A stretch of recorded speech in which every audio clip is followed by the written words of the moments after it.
Hi, welcome to part 4 of SuccessWorks' series on how to job search. In this section, we're going to answer the question, am I qualified for this job? The answer is probably yeah. So I get this question a lot. I want to apply for such and such job, but I don't have any experience. I want to be a marketing associate, but I've never worked in a job that has marketing before. What do I do? This is a very common question. And honestly, this catch-22 of need the experience to get the job, need the job to get the experience is a tale as old as time. I encountered it. My parents encountered it. My grandparents probably encountered it too. So you are not alone.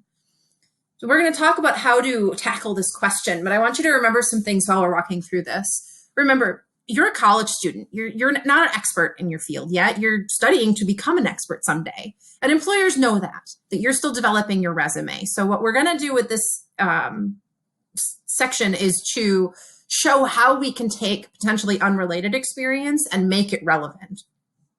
In this sense, all work experience is valid.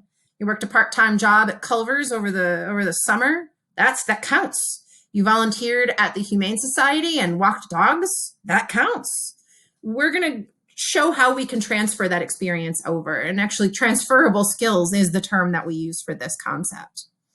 The important thing also remember while we're talking about transferable skills is don't let yourself define your experience by prescribed titles, majors, job keywords. Think outside of the box. If you limit yourself by what keywords you're seeing on resumes and saying, oh, I don't have those keywords, then you're not going to get out of that catch-22, that cycle. However, what we're going to do is show you how to be imaginative and impactful with the experience that we do have. So in this example, we're going to use this as a sample resume, and we're going to use this human resources assistant with Planned Parenthood as our sample job. We're going to avoid handshake this time because I just want to get straight into the analysis. These are the qualifications of the job, what Planned Parenthood is asking this candidate to have. The good news is that a lot of these are soft skills. So there's a good chance that you have a lot of this experience. If we look at this sample resume, we see initiative and follow through is what they want. Well, this person has probably demonstrated the ability to be a self-starter by working these jobs that require you to kind of be on the lookout and take initiative where you can. Attention to detail. Well, a pool attendant needs to have an attention to detail to make sure nobody's getting hurt. And somebody who is setting up events at the Wisconsin Union probably has to pay attention to all the details of those events. Again, we can tell a good story from this experience as long as we know kind of what their end goal is and keeping in mind that these are all transferable skills.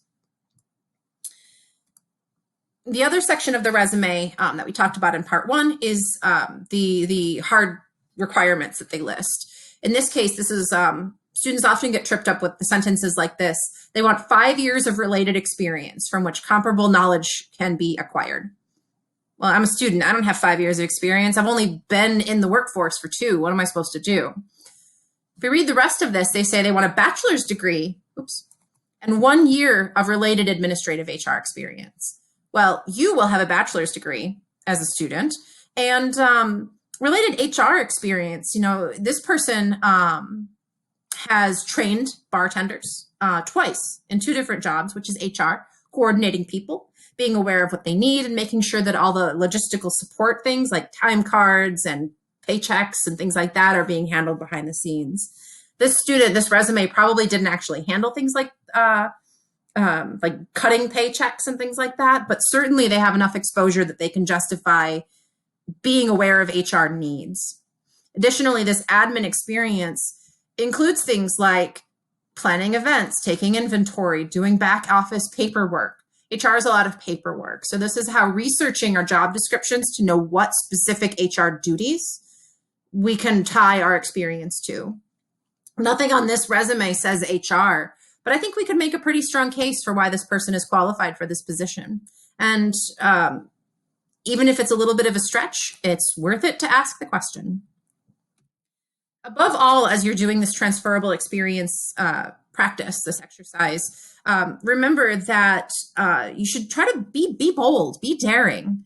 You won't get every job you apply for, but you will certainly not get any jobs that you don't apply for. They like to say you miss 100% of the shots you don't take. So keep that in mind. Job searching is a lot of that too. Remember, the worst that happens when you apply for something is if it's not going to go through, if they don't like you, they say no thank you. As long as you are polite and professional about it, then you probably haven't burned the bridge with that employer and can certainly come back. Again, remember, employers know you aren't an expert. Your selling points as a college student are the skills you're gaining in college, and that specialty knowledge that you're kind of building the base for, your passion and your go-getiveness, and your ability to learn quickly and bring fresh ideas to the job, in addition to any other skills from the experience you've got. And remember, all experience is valid. With this information, you should be able to craft your transferable skills case and apply for a lot more jobs than you probably thought you could have. So get out there and start applying.